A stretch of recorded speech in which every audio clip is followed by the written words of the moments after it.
Assalamualaikum and hi, welcome to Birberry. So hari ini anda bersama saya Arif Ayat selaku host anda dan kini anda berada dalam segmen Mind Zone.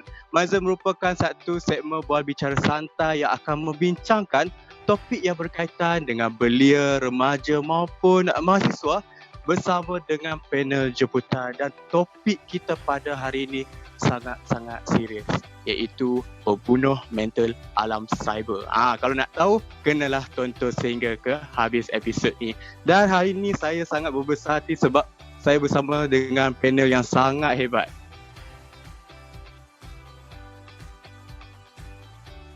Assalamualaikum Cik Tahir. Waalaikumsalam. Terbentur saya nak ucapkan terima kasih kepada Arif di atas jemputan untuk kita sama-sama berkongsi pada hari ini dengan topik yang dipilih iaitu bully cyber, kan?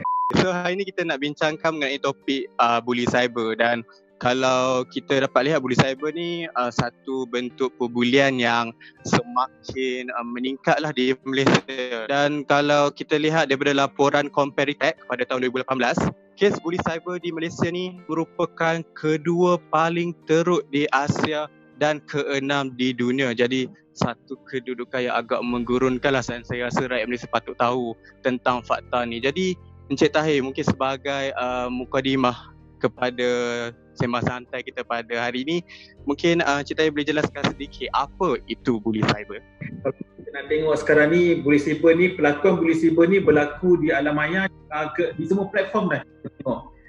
Sama ada orang tu tengah main game pun sebenarnya dia boleh kena cyberbully. Kadang-kadang dia buka Facebook pun, dia post something pun dia boleh kena bully cyber. So macam apa tu sebenarnya bully cyber? Bully cyber tu adalah sebarang mesej, gambar, audio ataupun video ataupun muat naik yang dikongsi di alam cyber bagi tujuan untuk mempelikirkan, memalukan atau mengancam orang melalui media elektronik. Tak kisahlah seperti SMS ke, email, chat room, laman sembang, laman sensawang dan apa juga aplikasi komunikasi dalam talian. Selain itu juga perbuatan bully cyber ni juga boleh berlaku dekat laman permainan internet. Kadang-kadang bila dia sekarang kan orang dah start main game di internet secara streaming kan. Kadang-kadang perbuatan bully cyber pun boleh berlaku dekat situ. Kiranya bully cyber ni orang ingat macam kena komen macam kita post something ada orang komen, ada lah sebenarnya macam-macam bentuk lah kiranya. Betul, sebab kadang-kadang kita pun sebenarnya tak sedar kalau kita dah jadi pembuli cyber. Contohnya bila kita kawan kita lah nak upload gambar ke, kita macam cerita tentang fizikal kawan kita tu dengan niat mungkin untuk bergurau, macam mungkin bagi tahu perkataan-perkataan yang kita rasa macam biasa seorang remaja ke ataupun anak-anak muda sekarang kan. Tapi secara tak sedar dia sebenarnya dah menjadi seorang pembuli cyber sebab dia membuat hantaran begitu secara umum. Bila dia baca, walaupun dia niat untuk nak berjenaka, tapi dia dah somehow memalukan lah ataupun mengaibkan pihak yang dihantar tu. Okey, kita sebenarnya kita nak orang sedar bahawa perbuatan bully cyber ni boleh berlaku bila-bila masa dan kita sebenarnya boleh menjadi seorang pembuli cyber kalau kita tak ada pengetahuan yang secukupnya. Dan Encik Tahir tadi ada senaraikan macam banyak bentuk-bentuk bully cyber kan. Dan kalau penonton nak tahu, sebenarnya bully cyber macam Cik Tahir kata-kata tadi berlaku di mana-mana saja kan platform.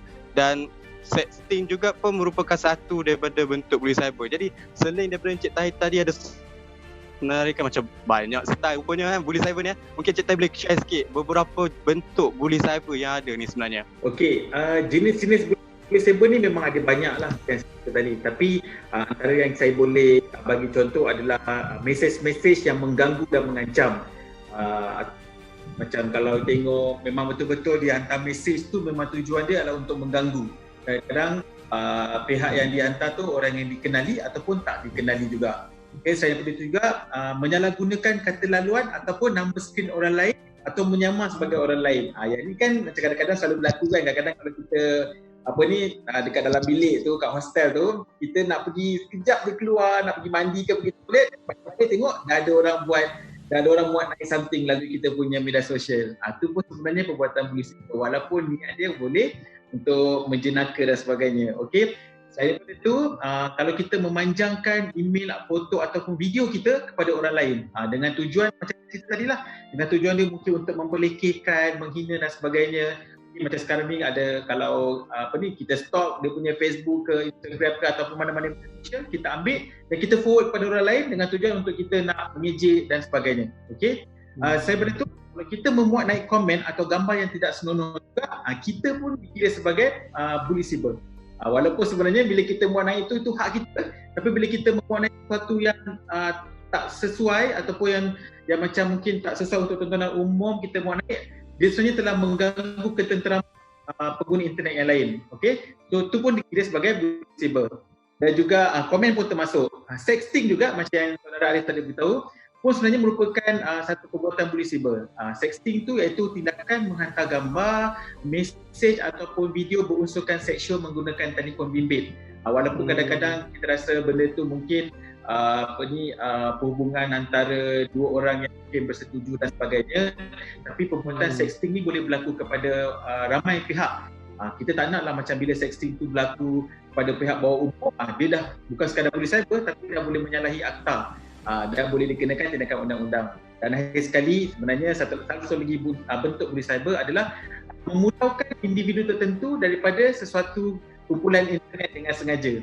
Nampak macam simple kan kita pulaukan orang kan, tapi bila kita memulaukan orang dengan cara untuk kita nak mengaitkan dia dan sebagainya, dia pun boleh bully cyber. So dah ada banyak lagi lah sebenarnya, tapi ni antara contoh-contoh yang dekat lah dengan kita, especially untuk anak-anak muda macam Arif ni dengan kawan-kawan kan. Dia sebab bila saya dengar cerita bagi contoh-contoh tu, kadang-kadang kita rasa macam macam aku pernah buat ni. Takut juga kan? Takut kita mangsa ke kita yang pembuli tu kan?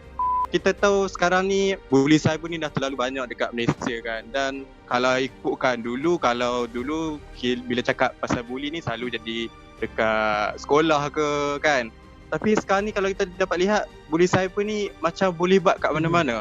Dan bully cyber ni kira jauh lagi berbeza berbanding dengan bully-bully yang lain. Kesannya samalah macam berlaku di luar talian ataupun secara fizikal. Dan apatah lagi, bully cyber ni dia boleh berlaku 24 jam. Okey. Antara perbezaan bully cyber dan juga bully yang lain ataupun bully yang bersifat fizikal dan sebagainya, bully cyber ni kita suka nak kena pasti. Kadang-kadang sebab mereka boleh merahsiakan identiti sebenar. Kita tak tahu pun siapa. Kadang-kadang dia boleh menggunakan akaun-akaun yang memang kita tak boleh nak detect siapa orang ni. So dia boleh merahsiakan identiti dia. Okay, beza ni kalau dekat di luar, selain daripada bully fizikal, kalau siapa yang bully kita, sebab mungkin orang yang pukul kita, orang yang ejek kita secara depan kan. Tapi kalau kita tak boleh kena pasti siapa pembuli cyber tu. Daripada tu, pembuli cyber juga tak sama macam pembuli yang lain, sebab dia ni boleh berlaku dalam dunia cyber yang tak ada sempadan. Dia kadang-kadang dia menyukarkan mangsa untuk nak melindungi mereka. Kalau macam kita kena bully di sekolah atau di universiti dan sebagainya, kadang-kadang kita boleh dapatkan sedikit perlindungan mungkin daripada guru kan. Kawan-kawan kita, kalau kita tahu kita kena bully, balik bagi tahu mak dah kena bully, nanti besok orang hantar pergi sekolah kan, make sure tak ada orang kacau dan sebagainya. Tapi bila kita dekat dunia online ni, bila kita kena bully, dia memang somehow kita dah, mungkin kita susah kita nak mengelakkan diri daripada pemangsa-pemangsa. Okey, selain daripada itu juga, pembuli cyber dekat cara dalam talian ni juga, dia mudah bersekongkol dengan pembuli yang lain. Macam kalau macam dekat fizikal, kita tengok contohlah kalau ada satu individu A ni, dia nak bully individu B, dia mungkin boleh melibatkan dua pihak je. Tapi kalau di alam maya ni, kan pembuli cyber ni, kalau dia nak bersekongkol dengan orang lain, dia cuma perlu, kita tengok sekarang lah, dia akan panggil battalion, panggil netizen yang lain ataupun dia macam ada geng tu. Dia panggil geng yang lain just untuk kita nak nak bully seseorang tu. So dia boleh bertambah dengan lagi banyak kan. Dan kadang-kadang orang yang diajak tu pun kalau dia memang betul-betul tak bertanggungjawab, dia akan ajak orang-orang yang macam memang suka kerja dia nak bully orang dekat alam maya ni. Dan macam saya beritahu tadi, antara bezanya bully cyber dengan bully kat luar ni ialah untuk bully cyber ni dia boleh berlaku selama 24 jam 7 hari seminggu dan 365 jam every day kan. Dia kita tengok kita masih lagi dibuli lagi. Kita dapat kita tengok kita masih lagi dibuli lagi. Dan kalau di tempat lain kita kena pukul tu, pada waktu tu je. Betul tak? Betul. So, kalau kat bully cyber ni setiap masa. Kiranya macam kalau kata bully lain ni macam kalau kat sekolah mungkin kat sekolah je lah kan, and then impact dia pun tak adalah berpanjangan. Tapi kalau tengok bully cyber ni, kalau orang nak viral, kalau seminggu lah, kalau sebulan lah orang akan ingat kes tu. Dan apa kita tak nak sebut lagi apa jadi kat masa tu. Sejak kebelakangan ni banyak kes bully cyber ni berlaku di Malaysia, dan golongan selebriti juga tak terlepas daripada jadi mangsa penghinaan fizikal. Dan kalau kita lihat juga sekarang ni wujud juga sebenarnya bully cyber yang mana berlaku penyaluran maklumat yang tidak betul terhadap seorang individu tu sampai memberi kesan. Tadi Cik Tahir nak masuk kesan tadi tu kan. Jadi mungkin Cik Tahir boleh share sikit kesan-kesan yang boleh berlaku terhadap individu apabila terkena terjebak dalam kes bully cyber ni. Macam yang saya mention tadi, kalau kita menjadi mangsa bully cyber ni, kesannya memang ada banyak lah. Itu memang kita tak nafikan. Kita tengok di dada-dada akhbar pun, di media tempatan pun banyak dah menceritakan tentang kesan bully cyber ni. Alright? Sebab sebenarnya cyber ni dia boleh memberi kesan bukan sahaja pada diri kita, kadang-kadang orang sekeliling mangsa yang kita bully tu. Dan bully cyber yang teruk ataupun kronik ni sebenarnya boleh menyebabkan mangsa dia menjadi resah, boleh jadi muram ataupun penyakit lain yang berkaitan dengan tekanan. Yalah, sebab kalau dia dah kena bully, so hari-hari dia rasa resah, dia rasa macam boleh menyebabkan marah dan sebagainya. Apatah lagi kalau mangsa bully cyber ni yang tak berani nak beritahu orang kan. So dia akhirnya dia akan rasa tekanan dalam diri dia. Sebab tu dalam kes tertentu sebenarnya dia boleh menyebabkan mangsa mengambil tindakan yang di luar jangkaan, yang kita rasa macam dia tak patut ambil tindakan tu, tapi sebab tekanan tu dah terlampau tinggi dan akhirnya dia terpaksa dia sendiri ambil tindakan yang di luar kawalan tu lah. Dan kita semua kena tahu sebenarnya bully cyber ni adalah memang salah di sisi undang-undang, dan kita ada akta-akta yang macam berkaitan yang menyebabkan kita boleh kenakan untuk mereka-mereka yang melibatkan diri dalam kegiatan bully cyber ni. Tapi kan saya pelik jugalah dengan keadaan sekarang ni. Macam Cik Tahir cakap, sebenarnya salah kan kalau boleh jadi satu jenayah juga kan bila orang kata dapat memberi kesan yang buruk terhadap si mangsa ni. Tapi kan membuatkan saya tertanya-tanya juga, dan penonton-penonton pun mungkin nak tahu juga, kenapa sebilangan pengguna media sosial ni suka sangat jadi pembuli cyber ni? Macam kenapa? Tak ada kerja lain ke? Tak takut ke kena dakwa ke? Kena saman ke? Kenapa Cik Tahir? Sebab tu dia saya rasa terpulang pada individu, yang itu memang kita tak nafikan, tapi antara saya rasa penyebab perbuatan bully cyber ni adalah disebabkan oleh kurang pendedahan terhadap amalan penggunaan internet yang baik. Macam kami di MCMC pun kita selalu menekankan tentang amalan penggunaan internet yang selamat, berwaspada dan bertanggungjawab. In fact kita pun ada sediakan inisiatif Klik Dengan Bijak. Kita nak educate orang ramai tentang cara nak gunakan internet dengan selamat. Antara benda-benda yang kita beritahu ialah jangan terlibat dalam perbuatan bully cyber ni. Selain daripada itu juga saya rasa kebanyakan pembuli cyber ni dia inginkan perhatian. Sebab kadang-kadang dia macam tak tahu nak buat apa dan sebagainya, tapi dia rasa macam dia nak dapatkan attention lebih kan? Ataupun mungkin orang yang dia bully itu adalah orang yang dia nak dapatkan perhatian. Itu mungkinlah antara penyebab-penyebab kenapa ramai pembuli cyber ni di media sosial. Selain daripada itu juga saya rasa pembuli cyber ni ingin melepaskan emosi. Macam saya cerita tadi lah, kan rasa marah dia, rasa tak puas hati dia, tapi secara tak langsung dia tak sedar yang dia telah melakukan amalan bully cyber. Kan macam contohnya macam bila ada si A ni muat naik something, dia rasa marah dan dia buat hantaran yang bersifat kecaman, mengancam dan sebagainya. Itu adalah merupakan amalan bully cyber yang kita tak nak lah. Dan lagi sekali saya rasa mungkin disebabkan oleh pengaruh dan galakan media sosial itu sendiri. Mungkin kita ada berkenaan dengan ajak geng sekali kan, ajak kawan-kawan kan, untuk macam kalau dia buat sorang tak best, tapi dia akan ajak segerombol kawan-kawan dia macam untuk attack sesuatu tu, macam nampak impact dia lagi besar. Itu mungkinlah antara sebab-sebab kenapa peningkatan bully cyber ni. Sebab pelik juga kan, sebab kita tahu bully cyber ni is not a good thing lah untuk kita amalkan. Kita dah dengar tadi Encik Tahir share pasal apa tu bully cyber, macam mana, bagaimana, di mana dan sebagainya lah, dan termasuklah kesan-kesan bully cyber ni. Jadi sebagai kesimpulan Encik Tahir, mungkin Encik Tahir boleh kongsikan kepada penonton-penonton apa langkah-langkah yang boleh diambil oleh mangsa bully cyber dalam menghadapi masalah macam tu. Alright, okey. Bagi mengelakkan daripada kita menjadi mangsa bully cyber ni, kita harus yang pertama sekali jangan kongsikan butiran peribadi kita di internet. Selain daripada itu, kita kena pastikan setiap hantaran ataupun komen kita ni tak membawa nak masuk yang berbeza lah, sebab kadang-kadang nada ataupun makna mesej yang kita tulis tu boleh disalah tafsir.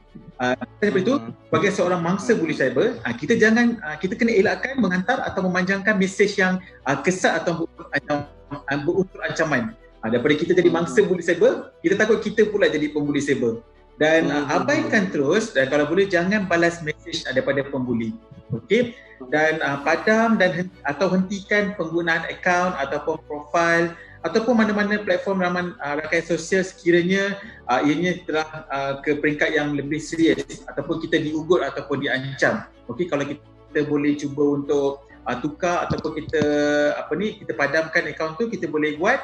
Tapi kalau tak boleh, mungkin kita kena ambil langkah-langkah yang seterusnya lah, iaitu kita kena laporkan perkara kepada sama ada guru, penjaga ataupun orang dewasa yang boleh dipercayai lah. Okay, maksudnya kalau yang berlaku kanak-kanak sekolah dan sebagainya, cuba bercakap dengan cikgu ataupun ibu bapa. Okay? Tapi kalau di peringkat yang universiti ataupun remaja dan sebagainya, cari orang yang lebih dewasa ataupun orang yang boleh dipercayai. Dan akhir sekali, sekiranya anda merupakan mangsa bully cyber, screen capture ataupun dapatkan bukti-bukti komen mereka dan laporkan kepada pihak berkuasa, ataupun orang-orang yang boleh dipercayai untuk diambil tindakan selanjutnya. Okay, Encik Tahir boleh share kepada penonton-penonton memandangkan sekarang PKP kita dalam new norm, mungkin Encik Tahir boleh share aktiviti-aktiviti ataupun inisiatif yang dilaksanakan oleh MCMC sendiri. Alright, okey. Terima kasih Arif. Seperti yang saya cerita tadi, kami di MCMC ni telah menjalankan inisiatif yang dipanggil Klik dengan Bijak. Program Klik dengan Bijak ni ada satu program kita nak membudayakan penggunaan internet secara positif berdasarkan 3 aspek, iaitu keselamatan, kewaspadaan dan tanggungjawab. Tujuan kita sebenarnya kita nak menjadikan persekitaran internet yang selamat untuk semua orang. Walaupun kita pengguna secara seorang individu, tapi kita nak persekitaran internet yang selamat. Bila kita buat sebarang hantaran atau dan sebagainya, tindakan kita itu tidak boleh menyebabkan orang lain rasa tidak selesa. Okey?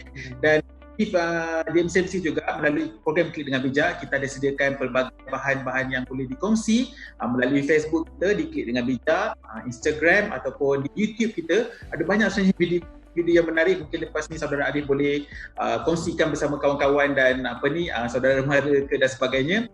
Dan juga kita juga ada website, iaitu di klikdengannbijak.my. Dekat situ kita ada banyak lagi lah tips-tips yang rasa boleh kita gunakan, ataupun kadang-kadang bila kita mungkin kawan kita tu sebenarnya pembuli cyber, kita tak tahu nak buat macam mana kan, bagi kita tu kat mereka. Mungkin daripada situ mereka ada sedikit kesan.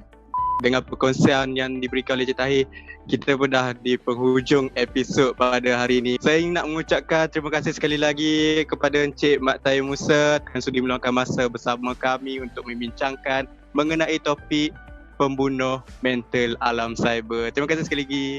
Dan kepada penonton-penonton juga, terima kasih kerana telah menonton episod ini. Jangan lupa untuk follow, like dan subscribe social media Biru Berry. Saya Arif Ayat. Assalamualaikum dan bye-bye.